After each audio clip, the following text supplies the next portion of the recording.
The arrow whistled past Torin Irwin's ear close enough that he felt the fletching graze his skin, and he threw himself behind the overturned wagon just as three more shafts buried themselves in the wood where his chest had been.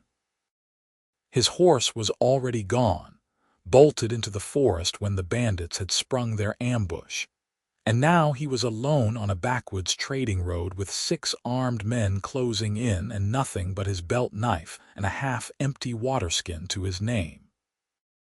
He had survived 3 years fighting in the border wars, only to die on a supply run for his uncle's struggling farm. And the bitter irony of it made him want to laugh even as he pressed his back against the wagon and tried to figure out which direction to run. "Come on out, soldier boy," one of the bandits called, his voice rough with drink. "We saw your uniform before you had time to hide it. Those pockets got to be heavy with coin." Torin grimaced. He had tucked his old military jacket into his pack that morning, but these men had sharp eyes.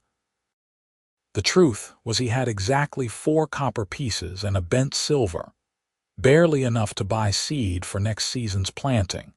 But men like these would not believe that until after they had gutted him and searched the body. He gripped his knife tighter and prepared to make whatever kind of stand he could, knowing it would not be enough. The bandits were spreading out, moving to flank him on both sides when the first scream split the air. It was not a human sound. It came from deeper in the chest, rower, filled with a fury that made Torin's combat instincts flare to life even as confusion held him frozen. The scream was followed by a wet crunch, and then shouting, the bandits suddenly forgetting about him entirely as something crashed through the underbrush toward them. Torin risked a glance around the wagon's edge and his breath caught. The orc woman stood nearly 6 feet tall, her green skin gleaming with sweat in the dappled forest light, her black hair tied back in a warrior's braid that hung to her waist. She wore leather armor that had seen hard use, scarred and patched but still functional, and in her hands she wielded a battle axe that looked like it could split a horse in 2. 2 of the bandits were already on the ground, one clutching a ruined shoulder and the other not moving at all, and the remaining 4 had turned to face this new threat with weapons drawn but fear bright in their eyes. "Monster!" One of them shouted and fired a crossbow bolt that the orc woman dodged with fluid grace, closing the distance in 3 long strides and bringing her axe around in a horizontal arc that sent another man sprawling. The fight lasted less than a minute. The orc woman moved like violence given form, every strike precise and devastating, and when the last 2 bandits broke and ran, she did not pursue them. She stood in the middle of the road breathing hard, her small tusks visible as she grimaced, and then she turned to look directly at Torin. He should have run. Every story he had heard growing up said orcs were savage killers, raiders who burned villages and took no prisoners. The army had trained him to see them as the enemy, subhuman monsters to be driven back into their mountain territories. But this orc woman had just saved his life, and as their eyes met across 20 feet of bloody ground, Torin found he could not make his legs obey the instinct to flee. The orc woman studied him for a long moment, her dark eyes unreadable, and then she lowered her axe. "You are hurt." Her voice was deep and slightly accented, shaping the human words carefully. Torin realized he was bleeding from a shallow cut on his arm where he had scraped against the wagon, nothing serious but enough to stain his sleeve. He shook his head. "Just a scratch. I will live." "Good." She glanced at the bodies, at the blood soaking into the dirt road, and something flickered across her face that might have been distaste. "Humans who prey on humans. Your kind makes no sense to me." "They were not my kind," Torin said, then wondered why he felt the need to defend himself to an orc. "I mean, I am not like them. I can see this." She turned away and walked to where one of the fallen bandits had dropped a water flask, picking it up and taking a long drink before offering it to Torin. When he hesitated, she made a sound that might have been amusement. "I do not poison it. If I wanted you dead, human, you would be dead." That was undeniably true. Torin stepped out from behind the wagon and crossed to take the flask, careful not to make any sudden movements. Up close, the orc woman was even more impressive. She had scars crisscrossing her arms, and one that traced a pale line across her collarbone, the marks of someone who had fought many battles. But her face was younger than he had first thought, probably close to his own age, and when she met his eyes there was intelligence there, and curiosity, and something that looked almost like loneliness. "Thank you," he said, "for helping me. You did not have to." "No." She tilted her head, studying him with an intensity that made him want to look away. "But you did not run when you saw me. You did not call me monster or reach for a weapon. This is unusual. You saved my life. Would have been poor gratitude to attack you." Most humans would not care about gratitude. She retrieved her axe and slung it across her back with practiced ease. "I am Grakka, of the Stonefist clan, or I was before they cast me out." The admission hung in the air between them, heavy with unspoken history. Torin knew that being cast out of an orc clan was a death sentence in the mountains, that most exiles either died trying to survive alone or ended up as mercenaries in human border towns, hated by both sides. He cleared his throat. "Torin Irwin. I farm about 3 miles south of here, or I am trying to. The land is not cooperating much." Grakka made that sound of amusement again, a low rumble in her chest. "Humans always fight their land instead of listening to it. This is why your crops fail." Before Torin could figure out how to respond to that, the sound of hoofbeats came from down the road. His horse, the stubborn beast, had apparently gotten over its panic and was trotting back toward them, reins dragging. Grakka stepped aside as the horse approached, and Torin noticed that she moved carefully, making herself seem smaller and less threatening. The horse still showed the whites of its eyes when it caught her scent, but it let him catch the reins without bolting again. "I should go," Torin said, though he found himself reluctant to leave. "My uncle will be wondering where I am." "Yes." Grakka glanced at the sun, which was starting its descent toward the horizon. "And I should make camp before dark. The forest is not safe for anyone alone."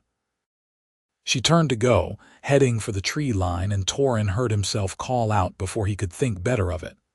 "Wait, my farm. It is just a few miles south on this road.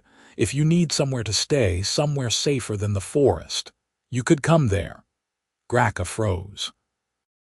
When she looked back at him, her expression was carefully neutral. "You would bring an orc to your home. Your uncle, he would not attack me. My uncle is 70 years old and can barely lift a hay bale. I think you could handle him." Torin tried for a smile. "Besides, I owe you. Those bandits would have killed me and you stopped them. The least I can offer is a meal and a safe place to sleep." For a long moment Grakka said nothing. Then slowly she nodded. "1 night. I will stay 1 night and then I continue on. Fair enough." Torin swung himself up onto his horse, then hesitated. "Can you keep pace if I ride slow? I am orc human. I can keep pace with your horse at full gallop if needed." But there was the faintest hint of warmth in her voice now, the first crack in her careful armor. "But slow is good. I have walked far today." They set off down the road together, Torin on horseback and Grakka walking beside him with that easy, ground-eating stride that orcs were known for. Neither of them spoke much, but the silence was not uncomfortable. Torin found himself glancing over at her frequently, still trying to reconcile everything he had been taught about orcs with the reality of this woman who had saved his life, and then looked almost vulnerable when she admitted to being exiled. The sun was painting the sky orange and purple by the time they reached the farm, such as it was. 2 fields of struggling wheat, a vegetable garden that was more weeds than food, a small barn that leaned slightly to the left, and the farmhouse itself, a sturdy stone structure that was the only thing on the property that did not look ready to fall apart. Torin's uncle Matthias was sitting on the porch, and he stood up sharply when he saw Grakka, his hand moving to the walking stick beside his chair.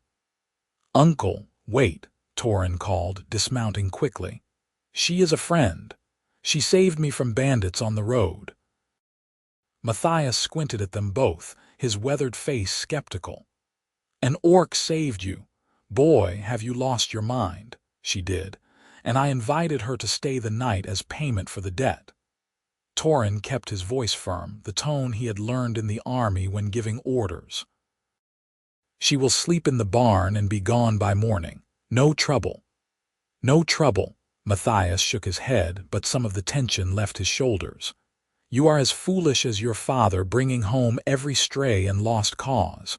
But it is your farm now, I suppose. Do what you think is right. Just do not come crying to me when she murders us in our beds." "I will not murder you, old man," Grakka said, her voice dry. "Your beds are inside and I prefer to sleep outdoors. Too many walls make me feel trapped." Matthias blinked, clearly not having expected her to speak so plainly, and then he let out a bark of laughter. "Well, at least she is honest. Fine, boy, feed your guest. But if anything goes missing, it is on your head." He shuffled back into the house, leaving Torin and Grakka standing in the yard. The evening air was cooling rapidly, and Torin could see his breath starting to mist. He led his horse to the barn and got it settled with feed and water while Grakka stood near the door, taking in the farm with an assessing gaze. "Your land is sick," she said when he emerged. "The wheat, it grows wrong. Too pale, too weak. And your soil, I can smell from here that it is exhausted." "I know."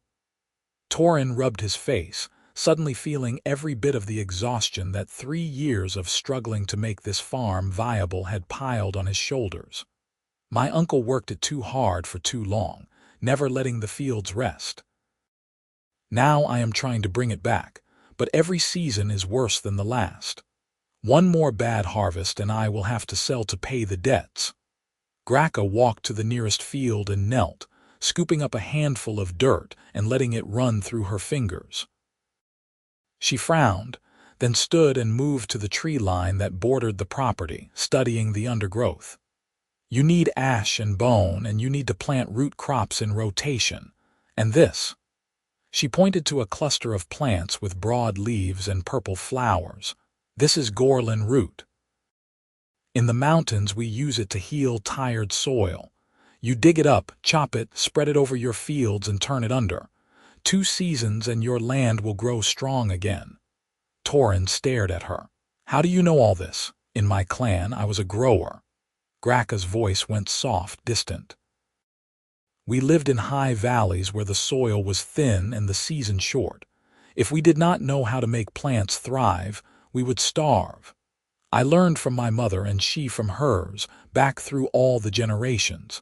It was my place, my purpose." She straightened, and her expression hardened again. "Before I was cast out." "Why?" The question escaped before Torin could stop it, and he immediately held up a hand. "I am sorry, that is not my business. No, it is fair question." Grakka walked back toward him, her footsteps heavy in the growing dark. "I was cast out because I would not kill. Our clan raided a human settlement, and I was told to put the torch to their grain stores. But I saw children there, human children, and I knew if I burned their food they would starve in the winter. So I refused." Her jaw tightened. "My chieftain said I was weak, that I had no place among true orcs. He gave me 1 day to leave before he would hunt me himself." The pain in her voice was raw, and Torin felt something twist in his chest. "That was 3 months ago," Grakka continued. "Since then I have been wandering, staying nowhere long enough to be noticed. Today I was passing through when I heard the fighting. I thought to keep walking, that human troubles were not mine. But then I saw you, alone and outnumbered, and I remembered the children." She met his eyes. "I could not walk past again." Torin did not think. He stepped forward and put his hand on her shoulder, feeling the solid muscle beneath the leather armor. "I am glad you did not walk past, and your chieftain was wrong. What you did, refusing to burn that food, that was not weakness. That was strength."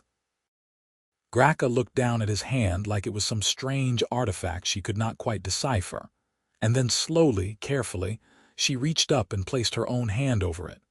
Her palm was rough with calluses and warm despite the cooling air. "You are a strange human, Torin Irwin." "I have been told that before." He managed a smile. "Come on, let me feed you properly. It is the least I can do." They went to the house, where Matthias had already disappeared to his room, leaving the kitchen cold and dark. Torin lit the lamps and stirred up the fire while Grakka stood awkwardly near the door, clearly uncomfortable being inside. He put together a simple meal of bread, cheese, and the last of the autumn apples, and they ate at the worn kitchen table, the silence between them gradually becoming more comfortable. "This bread is terrible," Grakka said after her third slice. "Did you make it?" "I did." Torin could not help but laugh. "I never claimed to be a baker." "Good, because you are not." But she took another piece anyway, slathering it with butter. "In my clan, the warriors would bring back honey from wild hives in the mountains. We would mix it with ground nuts and spread it on flatbread." "That was good. That sounds good." Torin found himself leaning forward, fascinated despite himself. "What else was it like in your clan?" And just like that, Grakka began to talk. Hesitantly at first, and then with growing warmth. She told him about life in the high valleys, about the long winters when the clan would gather around massive fires and tell stories that stretched back centuries. She told him about her mother teaching her which plants would grow in poor soil and which would poison livestock, about her younger brother who wanted to be a great warrior, about the way the sunrise looked from the highest peaks where the air was so thin it made you dizzy. In turn, Torin told her about his childhood in a small village to the south, about following his father into the army when war came to the border regions, about coming home to find his parents dead from fever and his uncle struggling to work the farm alone. He told her about the things he had seen in the war, the things that still woke him in the night, and about his desperate hope that working the land might give him some kind of peace. They talked until the fire burned low and the moon was high outside the window, and when Grakka finally stood to go, she paused by the door. "Thank you, Torin Irwin, for the food and for listening. I have not spoken so much since I left my clan." "Neither have I." He stood as well, suddenly aware of how close she was, how he could see the flecks of gold in her dark eyes. "You are welcome to stay longer if you want. I could use help with the farm, and you clearly know more about growing things than I do. I cannot pay much, but there is food and shelter." Grakka's breath caught, and for a moment something like hope flashed across her face. Then it was gone, replaced by the careful neutrality he was beginning to recognize as her armor against the world. "Your neighbors, they would not understand. They would see an orc on your farm and they would come with torches and steal. I will not bring that trouble to you. Let me worry about the neighbors." Torin surprised himself with how much he meant it. "Stay, at least for a while. Help me save this farm, and maybe we both find something we have been looking for." She studied him for a long moment, and he could see the war playing out behind her eyes, fear and hope and desperate loneliness all tangled together. Finally, she nodded once. "1 week. I will stay 1 week and teach you what I can. Then I go, before trouble finds us." 1 week, Torin agreed, even though something in his chest was already whispering that a week would not be enough. Grakka slept in the barn that night, and Torin lay awake in his room listening to the sounds of the farm and thinking about green skin and dark eyes, and the way her voice had gone soft when she talked about her clan. He told himself he was being a fool, that this was purely practical, a way to save his failing farm and repay a debt. But when he finally drifted off to sleep, his dreams were filled with the image of her hand covering his, warm and strong and achingly gentle. The week that followed was the hardest work Torin had done since leaving the army, and also the most rewarding. Grakka rose before dawn and worked until well past dark, her strength and endurance making his own efforts look pitiful in comparison. She showed him how to dig up the Gorlin root and process it properly, how to read the soil for what it needed, how to build proper compost beds that would enrich the earth rather than just piling manure and hoping for the best. She also brought an efficiency to the farm work that Torin had never managed on his own. Where he would struggle for an hour to repair a section of fence, Grakka would assess the damage, make a plan, and have it fixed in 20 minutes. She reorganized the barn so that everything was accessible and logical. She fixed the lean in the structure with some well-placed bracing and her own considerable strength. And she coaxed the stubborn vegetable garden into something that actually resembled productivity. Matthias, who had spent the first 2 days watching her with open suspicion, gradually began to warm to her presence. On the third morning, he brought her a cup of hot tea while she was working in the garden, and Torin watched from the barn as Grakka accepted it with visible surprise, and something that might have been the beginning of a smile. By the 5th day, they had fallen into a rhythm that felt almost natural. They would work side by side during the day, not talking much but moving around each other with an ease that came from genuine partnership.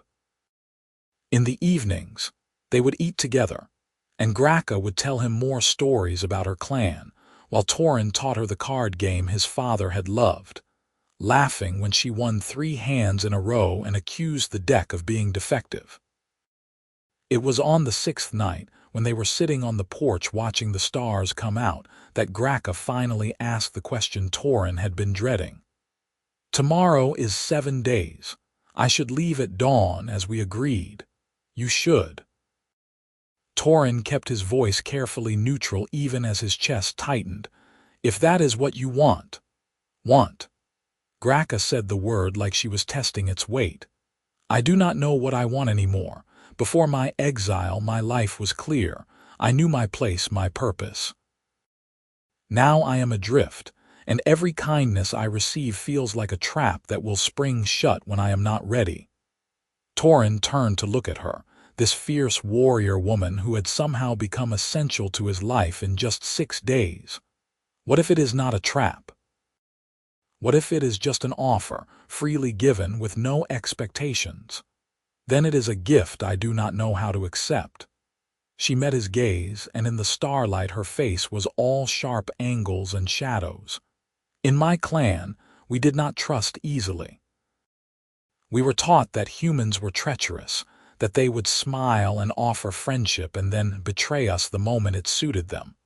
But you, Torin Irwin, you make me want to believe differently. Then believe differently." He shifted closer, close enough that he could feel the warmth radiating from her skin. "Stay, not for a week but for as long as you want. Help me make this farm something worth having, and maybe, if I am very lucky, let me know you better." Grakka's breath hitched, and for a moment Torin thought he had gone too far, that he had ruined everything by being too honest. Then she reached out and took his hand, lacing her thick fingers through his, and the touch sent electricity racing up his arm. "I am afraid," she whispered. "I am afraid to stay and afraid to go, and I do not know which fear is stronger." "I am afraid too." Torin squeezed her hand gently. I'm afraid you will leave and I will spend the rest of my life wondering what might have been, but I am more afraid of forcing you to stay when you do not want to. So I will say this once and then I will not ask again. Please stay, Grakka of the Stonefist clan. Stay because you want to, not because you owe me anything. Stay because you think maybe, just maybe, this could be a place where you belong. She turned to face him fully, and there were tears tracking down her cheeks, catching the starlight like diamonds. If I stay, there will be trouble. Humans will come and they will not be kind. Then we will face that trouble together. He raised his free hand to her face, hesitating just before touching her, giving her the chance to pull away.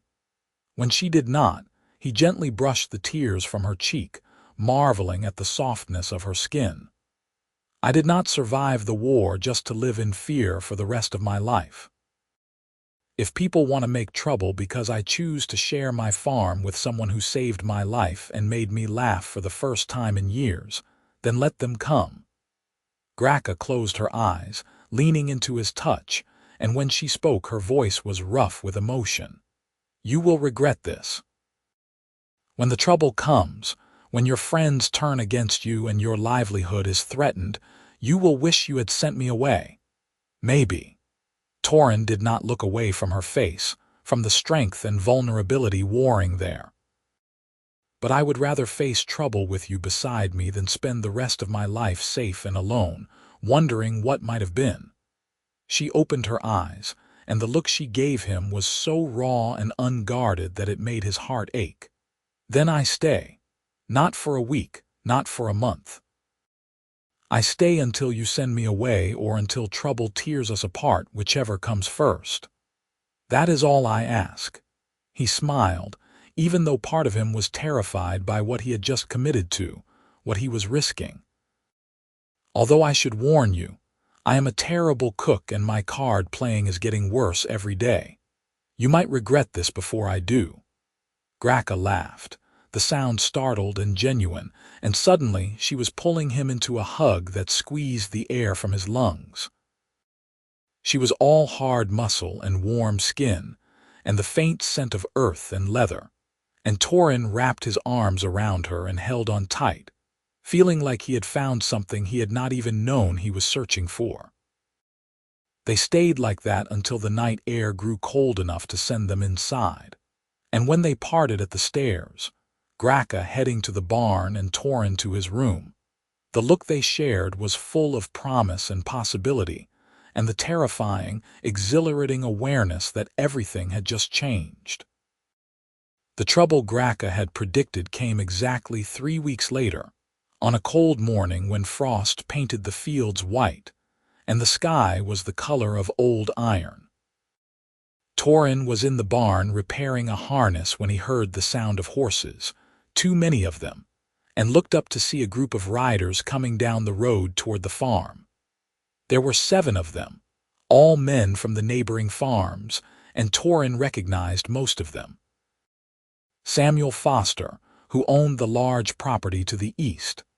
Jacob Mercer, whose family had been farming this area for generations. Thomas Pritchard, the blacksmith from the nearest village. They were people he had known casually before, men he had traded with and shared drinks with at harvest festivals. Now they sat their horses with grim expressions, and Torin felt his stomach sink. Grakka emerged from the house where she had been helping Matthias with the morning meal, and her face went carefully blank when she saw the riders. She moved to stand beside Torin, and he could feel the tension radiating from her, the warrior instincts that told her to reach for a weapon even though her axe was leaning against the barn wall 20 feet away. "Morning, Torin," Samuel called, his voice falsely pleasant. "We need to have a word with you." "Then have it." Torin kept his own voice level, refusing to show the fear that was building in his chest. "You rode all this way, might as well say your piece." Samuel's expression hardened. "It is about her." He nodded at Grakka, making no effort to hide his disgust. "Word has spread that you are harboring an orc on your land. People are concerned, and rightfully so. These creatures cannot be trusted, and having one so close to decent folk puts us all at risk. Grakka is not a creature. She is a person. Torin stepped forward, putting himself slightly in front of her even though he knew she could handle herself far better than he could. She has done nothing wrong. She works my farm, keeps to herself, and has not caused a moment of trouble. Not yet, Thomas interjected. But how long before she decides to raid our properties? How long before she calls her clan down on us? You are being a fool, Irwin, and your foolishness endangers us all. My clan cast me out, Grakka said, her voice cutting through the cold air like a blade. I have no people to call, no warriors to summon. I am alone, and I have no wish to cause harm to anyone. Words, Jacob spat. Orc words which mean nothing. We have all heard the stories, seen what your kind do. You are monsters, all of you, and monsters do not belong among civilized people. Torin felt rage building in his chest, hot and fierce. You want to talk about monsters? Fine. Let me tell you about monsters. Grakka saved my life from bandits, human bandits, who were going to rob and kill me. She has worked harder in 3 weeks than most of you work in 3 months, and she has asked for nothing in return. If that makes her a monster, then I will take a dozen like her over civilized people who judge someone based on the color of their skin and the shape of their teeth. Mind your tongue, boy, Samuel snapped. We did not come here to argue philosophy. We came to tell you that the orc needs to leave, today. If she is still here by nightfall, we will return with more men and remove her ourselves. You will try. Torin's hand moved to the knife at his belt, and he saw several of the riders tense. But I promise you, I did not survive 3 years of war to roll over for a mob of frightened farmers. Grakka stays. If you have a problem with that, you can take it up with the magistrate in the capital. The magistrate will side with us, Thomas said. There are laws about harboring orcs, especially this close to civilized lands. You are breaking those laws, Irwin, and you will face consequences. Then I will face them. Torin's voice was steady now, the fear burning away in the heat of his anger. But I will not betray someone who has done nothing wrong just because you are too blind to see past your prejudices. The riders exchanged glances, and for a moment Torin thought they might actually attack. Then Samuel shook his head. You are making a mistake, Irwin, a mistake that will cost you everything. Do not say we did not warn you. They turned their horses and rode away, leaving Torin and Grakka standing in the yard as the frost began to melt in the rising sun. Matthias had emerged from the house at some point, and he limped over to stand with them, his face grave. They will be back, the old man said, and next time they will bring the law with them, or worse. I know. Torin looked at Grakka, who was staring after the riders with an expression that made his chest hurt. But I meant what I said. I will not send her away. You should. Grakka's voice was flat, all the emotion drained out of it. They are right, Torin. My presence here puts you in danger. I should leave now before this gets worse. No. He turned to face her, putting his hands on her shoulders and making her look at him. You are not leaving. We will fight this together. There has to be a way. There is no way. She pulled free of his grip, her face hardening into the mask he had not seen since those first days. I am orc and you are human. The world does not allow for what we have tried to build here. I was a fool to think it could. She turned and walked toward the barn, and Torin started to follow, but Matthias caught his arm. Let her go, boy. Let her think for a bit. She has been driven from her home once already. The fear of it happening again that runs deep. Torin watched Grakka disappear into the barn, and his hands clenched into fists. I will not lose her, uncle. I cannot. Then you better figure out a solution. Matthias squeezed his arm. Because those men meant what they said, by nightfall you need to have made a choice. The rest of the day passed in terrible tension. Grakka would not speak to him beyond clipped, necessary words about the farm work. She moved through her tasks with mechanical efficiency, but all the warmth and humor that had slowly emerged over the past weeks was gone, locked away behind walls he did not know how to breach. As the afternoon wore on, Torin paced the farmhouse, his mind racing through options and discarding them just as quickly. He could not fight the law, not really. If the magistrate ruled against him, he could lose the farm, lose everything he had worked for. But the thought of Grakka leaving, of going back to wandering alone and hunted, was infinitely worse. It was Matthias who finally broke through his circular thinking. The old man was sitting by the fire, staring into the flames, when he spoke without looking at Torin. "Your grandmother.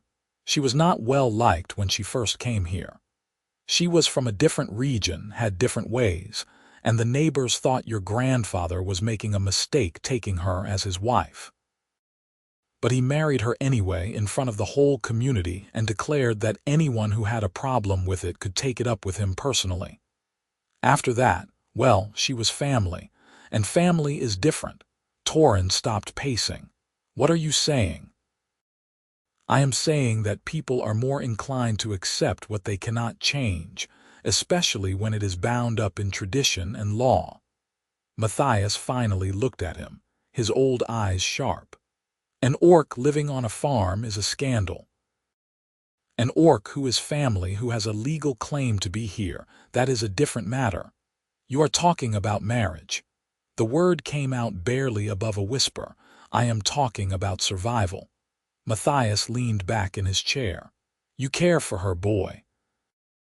I have seen the way you look at each other, the way you move around one another like two parts of a whole. If you are going to fight for her, fight properly.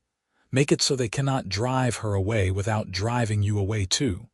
Torin's heart was pounding. She would never agree. "She thinks she is putting me in danger just by being here. Asking her to marry me, to bind herself to me legally, she will see it as making things worse." "Then you better be convincing." Matthias smiled slightly. "And you better do it soon, because the sun is starting to set." Torin did not let himself think about it too hard. He went to the small chest in his room where he kept the few things he had inherited from his parents, and from the bottom he pulled out a simple ring of woven silver, the one his father had given his mother when they wed. It was not much, probably not what an orc warrior would consider impressive, but it was all he had. He found Grakka in the barn, packing her few belongings into a worn leather bag. Her axe was already strapped to her back, and she did not look at him when he entered. "I will leave at full dark," she said. "That gives me enough time to be far away before they can return. You will tell them I fled, that you tried to stop me, but I was too strong. They will believe that. I will not tell them that." Torin crossed to stand in front of her, and when she tried to turn away, he caught her hand. "Grakka, please, look at me." She did finally, and the pain in her eyes was like a physical blow. "Do not make this harder than it must be, Torin. We both knew this could not last. What if it could?" He pulled the ring from his pocket, holding it up so the lamplight caught on the silver. "What if there was a way to make you family, to give you a legal right to be here that they could not easily challenge?" Grakka stared at the ring, her face going very still. "What are you asking?" "I am asking you to marry me." The words came out in a rush, fueled by desperation and fear and the absolute certainty that this was right, that this was what he wanted more than anything. "I am asking you to be my wife, to share this farm and this life and whatever comes after. I am asking you to stay, not as a worker or a guest, but as my partner in everything. You are insane." But her voice shook and her eyes were locked on the ring. "You would marry an orc. You would bind yourself to me forever just to keep me safe, not just to keep you safe." Torin took her other hand, holding both of them in his. "I would marry you because over the past weeks you have become the best part of my life. Because I wake up looking forward to working beside you and go to sleep grateful that you are here. Because when I think about the future, I cannot imagine it without you in it. I love you, Grakka. I think I have been falling in love with you since the moment you handed me that water flask and called me strange. So please, please say yes. Stay with me, not because you owe me or because you have nowhere else to go, but because this is where you want to be. Tears were streaming down Grakka's face now, her carefully maintained composure crumbling. I love you too, she whispered. I have tried to keep my distance, but I cannot stop. You have given me back something I thought I lost forever. You have given me a place, a purpose, a reason to believe the world can be better than I thought. But Torin, marriage, that is not a small thing. If you do this, you will face scorn and hatred, and people will turn against you. Your life will be harder in every way. I know. He brought her hands to his lips, kissing her knuckles gently. And I do not care. Hard is not the same as wrong. If I have to choose between an easy life without you and a hard life with you, I choose you. Every time I choose you. She made a sound that was half laugh and half sob, and then she was pressing her forehead to his, her eyes closed, her breath warm against his face. In my clan, she said softly, when two people wish to bond, they press their foreheads together like this. It is called the knowing, because in that moment you are sharing breath, sharing space, knowing each other completely. When a warrior does the knowing with their chosen one, they say these words, Grakka Sha. It means forever bond, the tie that cannot be broken. Grakka Sha, Torin repeated, feeling the strange syllables on his tongue. Teach me to say it properly. She did, whispering the words slowly, and he repeated them until she nodded approval. Then she pulled back just enough to look at him, her dark eyes searching his face. Are you certain? Once we do this, there is no going back. I have never been more certain of anything. He slipped the ring onto her finger, and it fit as though it had been made for her. Marry me, Grakka. Be my wife, my partner, my forever bond, and let anyone who has a problem with it answer to both of us. She pressed her forehead to his again, and this time when she spoke her voice was steady and sure. Yes, I will marry you, Torin Irwin.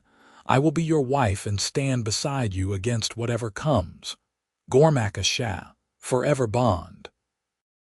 They sealed it with a kiss, tentative at first and then deeper, years of loneliness and longing pouring into the connection.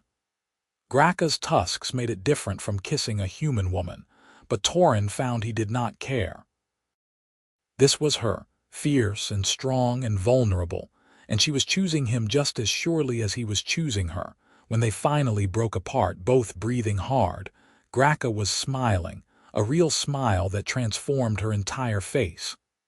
So, husband, what now? Now we go tell my uncle, and then we find someone to perform the ceremony before our visitors return. Torin took her hand, lacing their fingers together. And then we face whatever comes next together. Matthias took the news with a knowing smile, and an observation that he was too old to be surprised by anything anymore. He rummaged through his own belongings, and produced a formal coat that had belonged to Torin's father, insisting that if they were going to do this properly, they needed to look the part. Grakka had no formal clothing, but she cleaned her armor until it shone and braided her hair with leather cords in a pattern she said was reserved for significant ceremonies in her clan. The problem was finding someone to perform the marriage. The local priest would never agree to wed a human and an orc, and they did not have time to travel to the capital to find a more open-minded official. They were sitting around the kitchen table trying to solve this problem when there was a knock at the door. Torin answered it to find a woman standing on the porch, older than him but not yet elderly, with sharp eyes and a traveler's pack slung over her shoulder. "Torin Irwin," she asked. "Yes. Can I help you? I am Margaret Gowan, traveling magistrate." She pulled out a worn leather badge that bore the seal of the regional authority. I was passing through the area and heard there was some kind of dispute involving an orc.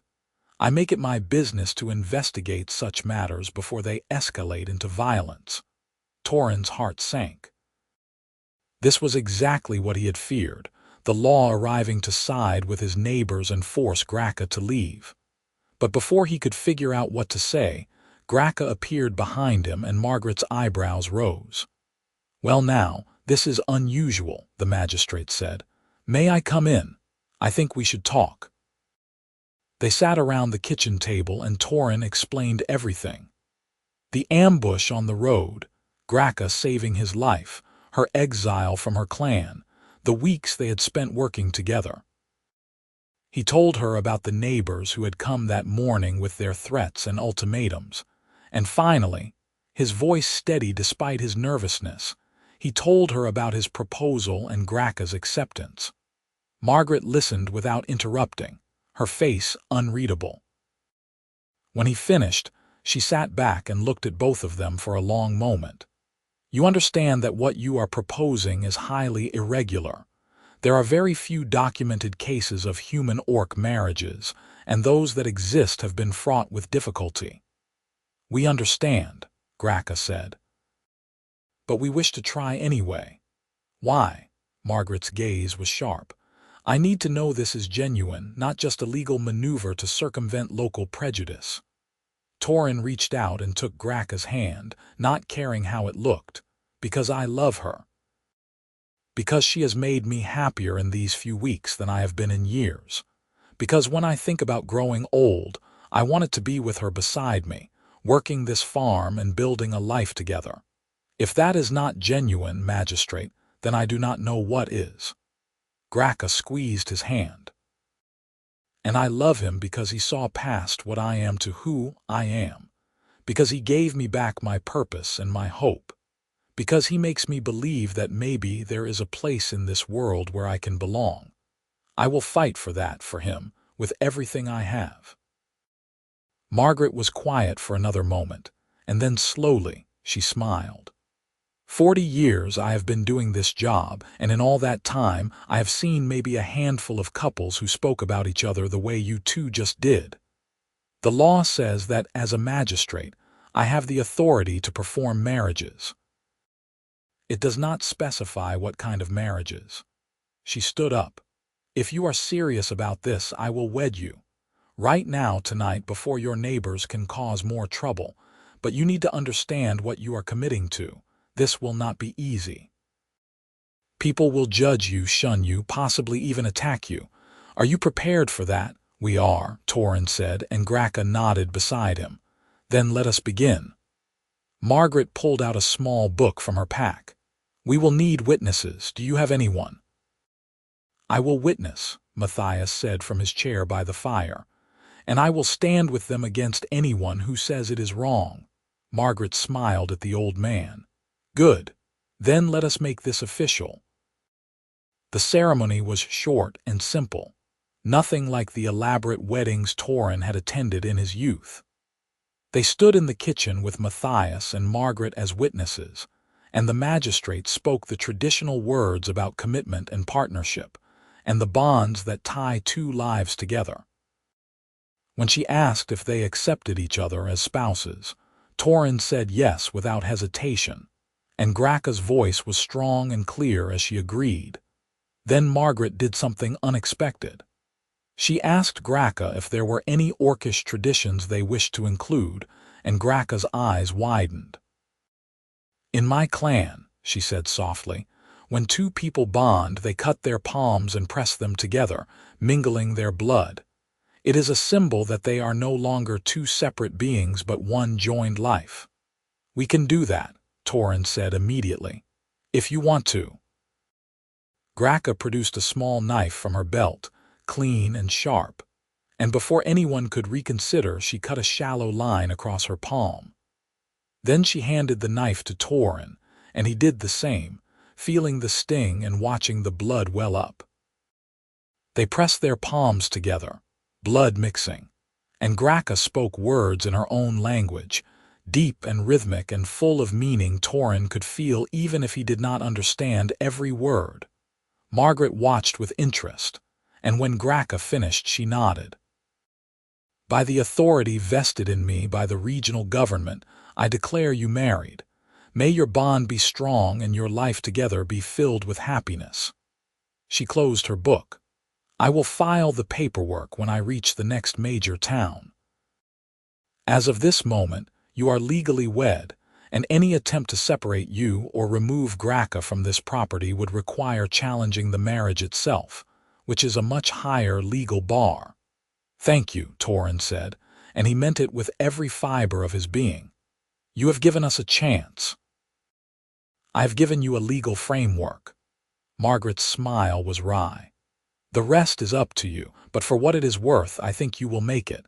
I have seen too many marriages of convenience, too many people who wed for status or money or family pressure. You have something real.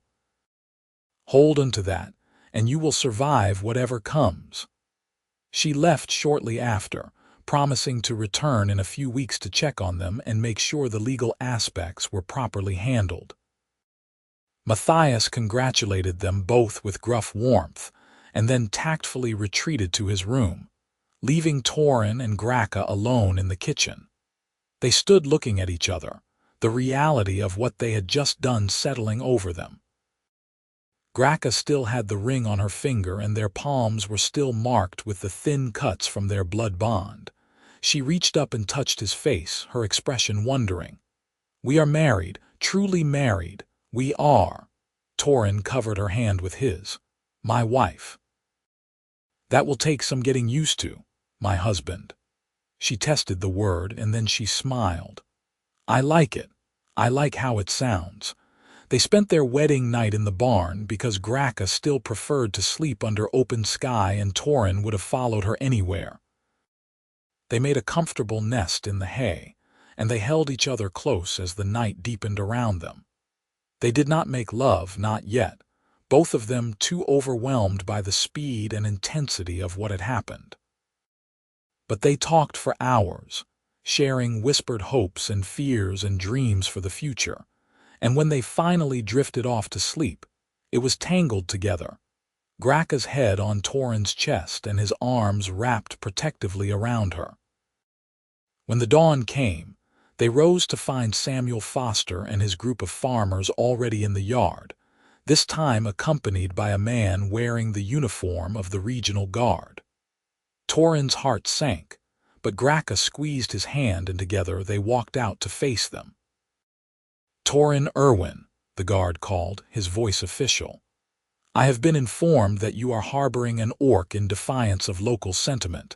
I am here to investigate and determine if action needs to be taken." "I am not harboring anyone," Torin said clearly. "This is my wife, Grakka Irwin. We were wed last night by Magistrate Margaret Gowan, with full legal authority. She is as much a resident of this farm as I am." The silence that followed was absolute. Samuel's face went through several interesting colors before settling on a mottled purple. "You married it." "You actually married the orc." "I married a woman I love," Torin corrected, his voice hard. "And I suggest you watch your language when speaking about my wife." The guard looked uncomfortable, clearly not having expected this complication. "Is this true? Do you have documentation?" "The magistrate is filing the paperwork as we speak." Torin held up Grakka's hand, showing the ring. "But the ceremony was legal and binding. If you doubt it, you can take it up with Magistrate Gowan yourself." "This is an abomination," Jacob snarled. "You have disgraced yourself and endangered us all. The only disgrace here is your bigotry." Torin stepped forward, and his voice carried the authority he had learned commanding men in battle. "Grakka has done nothing wrong. She has broken no laws, threatened no one, and harmed no one. She saved my life, and she has worked this farm harder than any hired hand I could have found. If you cannot accept that, if you cannot accept our marriage, then that is your failing, not ours. But you will not drive her away. Not now, not ever." The guard shifted uncomfortably. "Sir, I do not have the authority to challenge a legal marriage. If the magistrate approved it, then as far as the law is concerned, your wife has every right to be here." "This is not over," Samuel said, his voice shaking with rage. "We will take this to the regional council. We will make sure everyone knows what you have done. You do that." Grakka spoke for the first time, her voice calm but carrying an edge that made several of the men step back. "Tell them that an orc saved a human's life and in return was given kindness. Tell them that we fell in love despite every reason not to, and that we chose to build a life together rather than let hate and fear rule us. Tell them whatever you like. We will still be here on our land, living our lives, and there is nothing you can do about it." Samuel opened his mouth, closed it, and then wheeled his horse around. "Come on, we are wasting our time here." The other farmers followed, though several of them shot dark looks back at Torin and Grakka as they rode away. The guard lingered for a moment. "For what it is worth," he said quietly, "I think you are very brave, both of you. This will not be easy." "We know," Torin said, "but some things are worth fighting for." The guard nodded and rode away, leaving them alone in the yard as the sun climbed higher. Matthias came out of the house, leaning on his stick, and surveyed them both with satisfaction. "Well, you have certainly made things interesting. Now, are you two going to stand there all day, or are we going to get some work done? Those fields do not care about your romantic troubles." Grakka laughed, the sound bright and surprised, and just like that the tension broke. They went to work, the three of them together, and if Torin caught Grakka looking at her ring every so often with an expression of wonder, he pretended not to notice. The weeks that followed were difficult, but not as impossible as Torin had feared. True to his word, Samuel spread the news of the marriage throughout the region, and reactions were mixed. Some people were scandalized and refused to trade with them, while others were curious or even supportive. A few families who had experienced kindness from orcs in the past sent quiet messages of congratulation. Most importantly, the legal marriage held. The regional council investigated, but Magistrate Gowen's documentation was thorough and unassailable. Grakka was legally entitled to live on the farm, and any attempt to remove her would require proving that the marriage itself was invalid, which no one could do. As winter set in, Torin and Grakka settled into married life with a naturalness that surprised them both. They developed routines and rhythms, learning each other's habits and preferences. Grakka taught Torin orcish cooking, showing him how to make the flatbreads she had mentioned, and a thick stew flavored with mountain herbs. Torin taught her to read and write in the common tongue, and they would spend evenings by the fire with her painstakingly copying letters while he pretended to mend harnesses, and actually just watched her with a contentment he had never known before. They also grew more comfortable with physical affection. What had started as tentative touches and careful kisses gradually deepened into real intimacy. The night they finally made love, several weeks after the wedding, was gentle and awkward and absolutely perfect. Grakka was nervous about her strength, afraid of hurting him, while Torin was worried about making her feel uncomfortable. But they figured it out together, and afterwards they lay in the hayloft looking at the stars through the barn's gaps and feeling like they had crossed some important threshold into real partnership. Spring came, and with it, the fruits of the work Grakka had done the previous fall. The fields that had been struggling under Torin's care burst into vibrant growth, the wheat strong and healthy, the vegetables abundant. The transformation was remarkable enough that even some of their hostile neighbors began to take notice, and a few of the more pragmatic farmers swallowed their pride and asked Grakka for advice on their own failing land. She gave it freely, never mentioning the slurs they had thrown at her or the trouble they had tried to cause. "Plants do not care about politics," she told Torin when he expressed frustration at their hypocrisy. "If I can help them grow better food, that is good. Maybe full bellies will make them less angry." By summer, the farm was thriving in a way it had not in years. The harvest would be enough to not only pay off the remaining debts, but also leave a surplus to invest in improvements. Matthias, who had been quietly failing for months, seemed to gain new energy from seeing the land restored, and he spent his days sitting in the garden offering advice and telling stories to anyone who would listen. It was on a warm evening in late summer, with the wheat golden in the fields and fireflies dancing in the gathering dusk, that Grakka told Torin she was pregnant. They were sitting on the porch, watching the day fade into night, when she took his hand and placed it on her stomach. "There is something you should know," she said, and her voice trembled with an emotion he could not quite identify. "I have been feeling strange for weeks now, and today I finally understood why. We are going to have a child." Torin stared at her, the words not quite making sense for a long moment. Then understanding crashed over him like a wave, and he pulled her into his arms, holding her tight. "A child, we are going to have a baby." "Yes." She pulled back to look at him, and there were tears on her cheeks. "I know this is complicated. A half-orc child, there will be questions and difficulties. But I am happy, Torin. I did not think I would ever have a family again, and now I have you and soon a little one. I am so happy I can barely breathe. I am happy too." He kissed her, tasting salt and joy. "Complicated is fine. We have handled complicated before. We will handle this too." They told Matthias, who let out a whoop of excitement that made them both jump, and declared that he was going to live long enough to teach his great-niece or great-nephew to fish. Prejudice be damned. The next few months were a whirlwind of preparation, building a crib and gathering supplies, and trying to figure out what a half-orc baby might need that was different from a human infant. Grakka's pregnancy progressed quickly, orcs carrying to term in about 6 months rather than 9, and by the time the leaves began to turn color, she was large and uncomfortable, but still insisting on working the farm.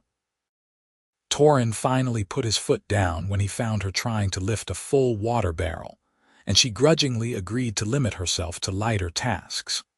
Their daughter was born on a cool morning in early autumn, when the world was painted in shades of gold and red. The local midwife refused to attend the birth of a half-orc, so Grakka labored with only Torin and Matthias to help her, relying on memories of births she had attended in her clan. It was long and difficult and terrifying, but when it was over, they had a squalling, healthy baby girl with green-tinged skin, the tiniest nubs of tusks, and her father's blue eyes. They named her Sarah after Torin's mother, and she was the most perfect thing either of them had ever seen. Watching Grakka with their daughter, seeing the fierce warrior woman transformed into a tender, protective mother, Torin felt something settle deep in his chest. This was what he had been fighting for, this quiet domestic happiness that most people took for granted, but which had seemed impossible for so long. Sarah grew quickly, already showing signs of her orcish heritage in her strength and the speed of her development. By the time winter came, she was crawling, and by spring she was walking, her laughter filling the farmhouse and bringing joy even to Matthias's last days. The old man passed quietly in his sleep one night near the end of winter, and they buried him in the small plot behind the house, with honors befitting a man who had lived a long and decent life. Sarah was too young to understand, but Grakka and Torin stood by the grave holding their daughter and each other, grateful that he had lived long enough to see them truly happy. The years that followed were not without challenges. There were still people who looked at their family with disapproval or outright hostility, Still moments when Torin had to defend his wife's honor or Grakka had to ignore cruel comments. But there were also victories, small and large. More mixed couples began to come forward, emboldened by their example. The regional council passed a law formally recognizing marriages between humans and orcs. Their farm became modestly famous in the area, a place where people could come to learn about sustainable growing practices regardless of their species. Sarah grew into a bright, confident child, comfortable in both human and orcish traditions. Grakka taught her the stories and customs of the Stonefist clan, while Torin made sure she could read and write and understand human culture.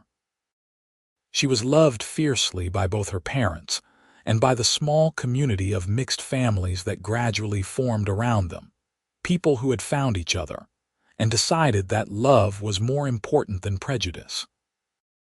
On Sarah's 5th birthday, as they celebrated with a gathering of friends both human and orc, Torin watched his wife across the yard.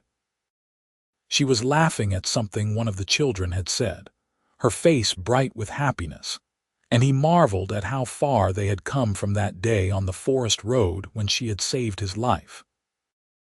As if sensing his gaze, Grakka looked over and smiled, and then she made her way through the crowd to his side. She took his hand, lacing their fingers together the way she always did, and pressed her forehead to his. "What are you thinking, husband?" "I am thinking that I am the luckiest man alive." He closed his eyes, breathing in her familiar scent. "That you gave me everything I did not even know I needed, that I love you more with every day that passes." "Gormaka Sha," she whispered. "Forever bond." "Forever bond," he agreed, and they stood like that, foreheads pressed together in the orcish tradition that had become their own, while around them their friends and family celebrated, and their daughter played without a care in the world. The future stretched out ahead of them, uncertain and probably difficult in ways they could not yet imagine. But they would face it together, this human farmer and his orc warrior wife, this family they had built against all odds. And in the end, that was all that really mattered.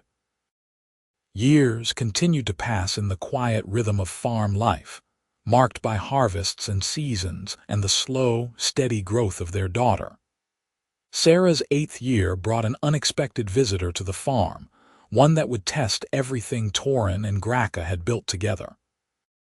It was a summer afternoon when the group of orcs appeared on the road. There were 5 of them, all warriors by their bearing and equipment, and they stopped at the edge of the property and simply waited. Grakka saw them first from the garden where she was teaching Sarah which plants were good for healing, and she went very still, her hand moving protectively to their daughter's shoulder. Torin was in the barn and missed the arrival, but he emerged at Grakka's call to find her standing in the yard facing the warriors, her posture rigid. "Stay with Sarah," she told him quietly. "I will handle this, like hell." He moved to stand beside her, and after a moment Sarah joined them, her young face curious rather than afraid. "We are a family. We handle things together." One of the orc warriors stepped forward, and Torin recognized the bearing of someone who commanded others.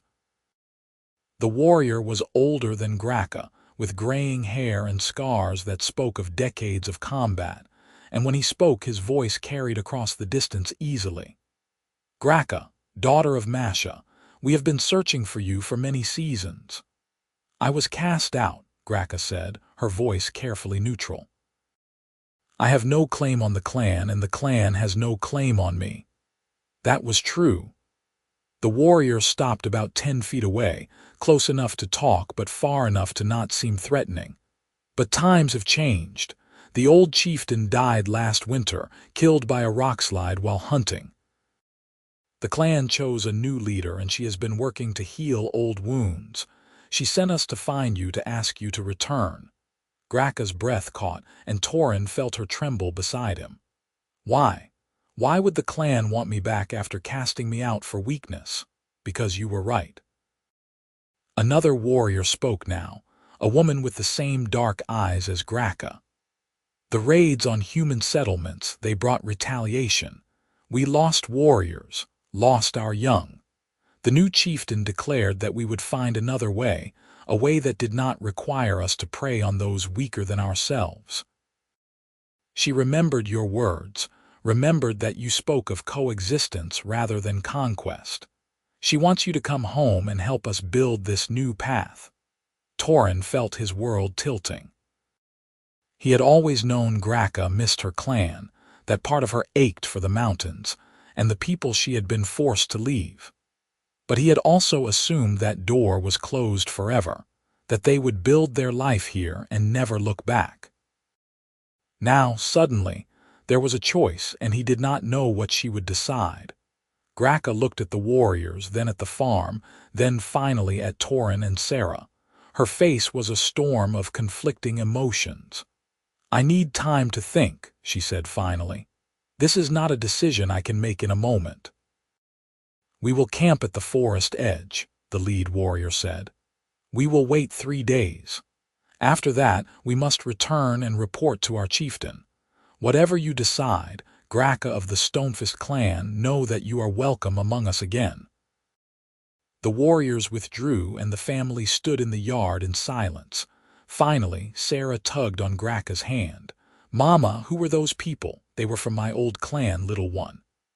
Grakka knelt down to her daughter's level. "The family I had before I met your father." "Oh," Sarah considered this. "Are you going to go with them?" "I do not know." Grakka looked at Torin helplessly. "I honestly do not know." That night, after Sarah was asleep, they sat on the porch and talked for hours. Grakka told him about her longing for the mountains, for the sound of orcish voices singing the old songs, for the community she had lost. But she also talked about everything she had built here, the life and the love and the farm that had become more home than her clan's valley ever was. "If you want to go, we go," Torin said finally. "All of us. I will sell the farm and we will make a life in the mountains." "You would do that?" Grakka stared at him. "You would give up everything here, everything you have worked for, to follow me to a place where you would be the outsider?" "In a heartbeat." He took her hands. "You gave up your clan for me, or you thought you did. The least I can do is be willing to give up a farm. As long as we are together, as long as Sarah is with us, the location does not matter." Grakka's eyes filled with tears.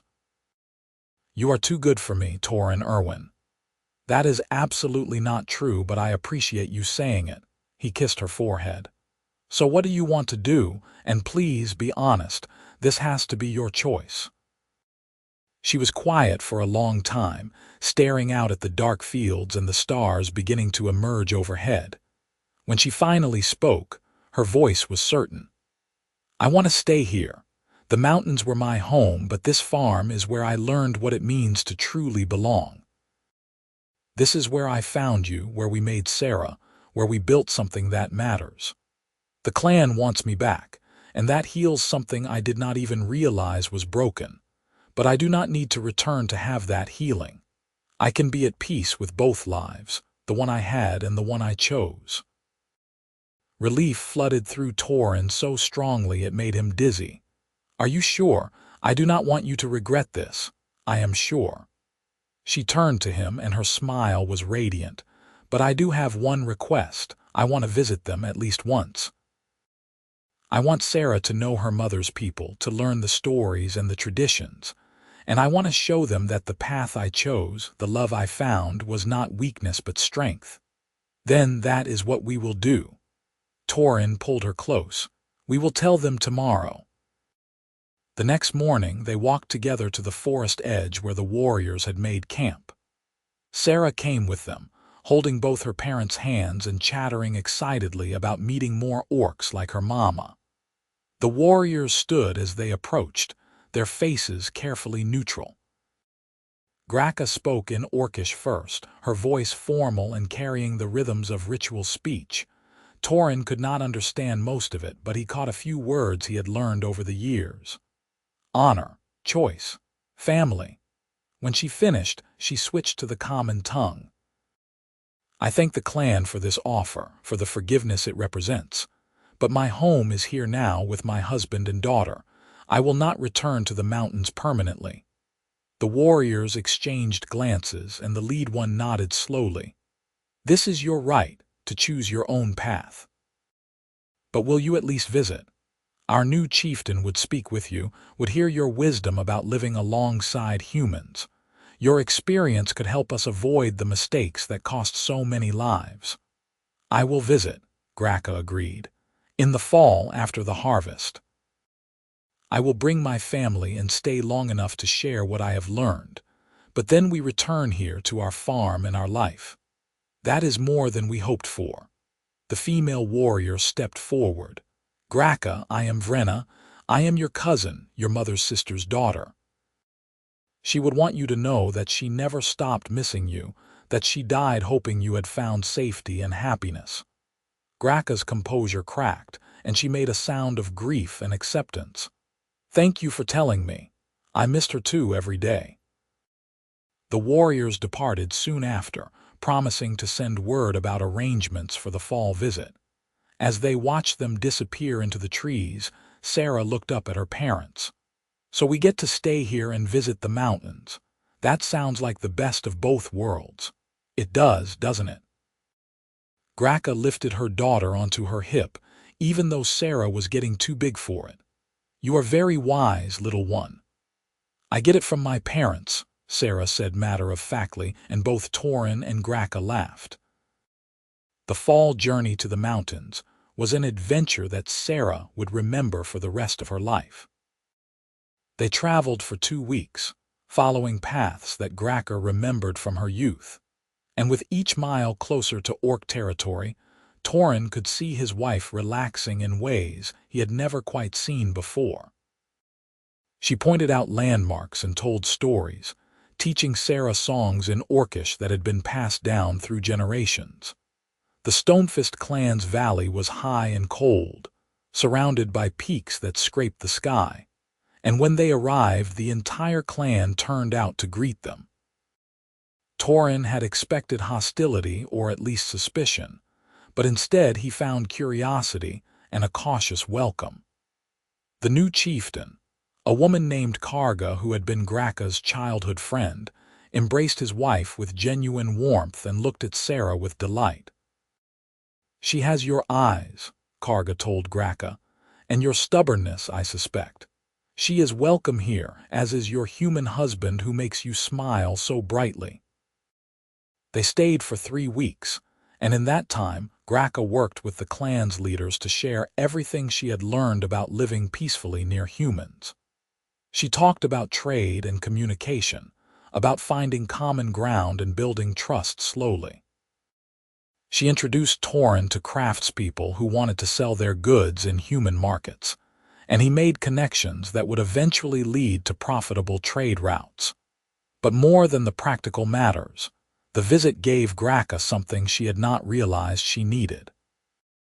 She was able to show her clan that her choice to refuse that raid had been right, that there was strength in mercy and wisdom in seeking alternatives to violence. She was able to introduce them to her family with pride, showing them that her marriage was not a betrayal of her heritage, but an expansion of it.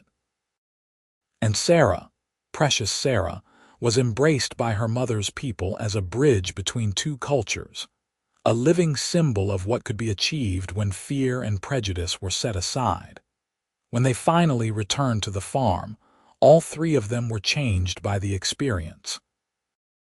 Grakka moved with a new lightness. The old wound of her exile finally healed. Torin had a deeper appreciation for his wife's strength and the weight of what she had given up to be with him. And Sarah had a broader understanding of her place in the world, confident in both halves of her heritage. Life settled back into its rhythms, but now with regular visits to the mountains woven into the pattern.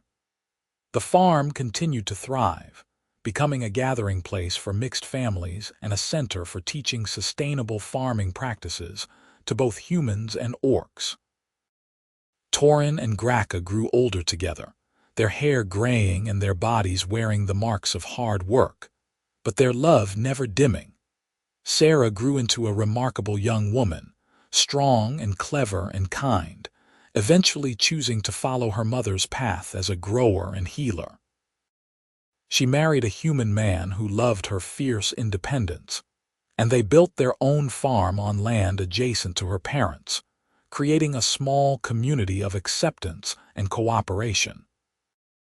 On the 20th anniversary of their marriage, Torin and Grakka stood in the fields they had brought back to life together, watching the sun set over the mountains in the distance. Sarah was at her own home with her family. The farm was secure and successful, and they had lived to see real change in the attitudes of both humans and orcs in their region. "You ever regret it?" Torin asked, wrapping an arm around his wife's shoulders. "Choosing this life instead of returning to your clan?" Grakka leaned into him, fitting against his side the way she always had. "Never. Not for a single moment. My clan gave me life, but you gave me purpose and joy and a love I never imagined possible." She pressed her forehead to his, the gesture that had become their private ritual. "Gormak Asha, husband, forever bond." "Forever bond," he echoed, closing his eyes and breathing in the moment. They stood like that as the stars began to emerge, two people who had found each other against impossible odds and built a life worth living. The world around them was changing slowly, becoming more accepting, and they had played their small part in that change. But more than that, they had created something purely their own, a love that transcended species and prejudice and fear.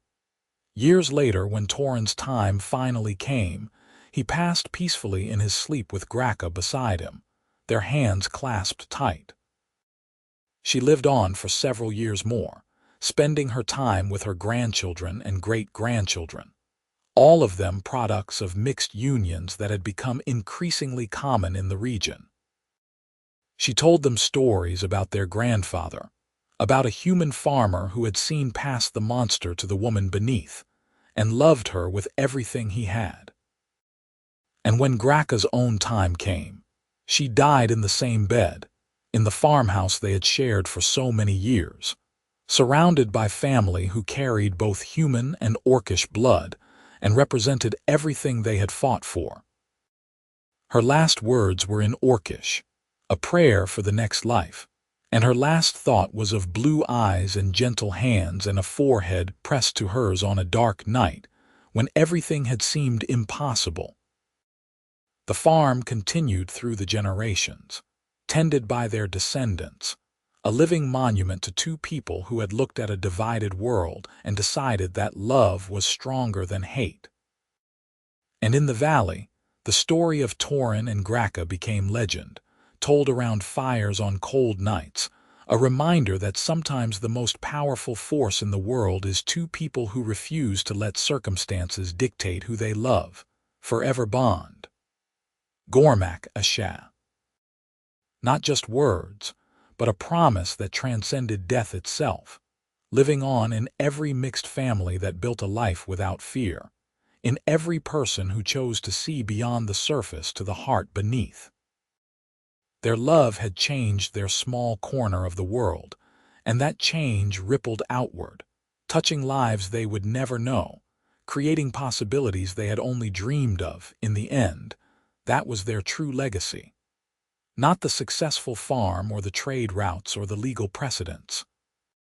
It was the simple, revolutionary act of loving each other completely and refusing to let the world tell them it was wrong. And in a world that desperately needed more love and less fear, that made all the difference.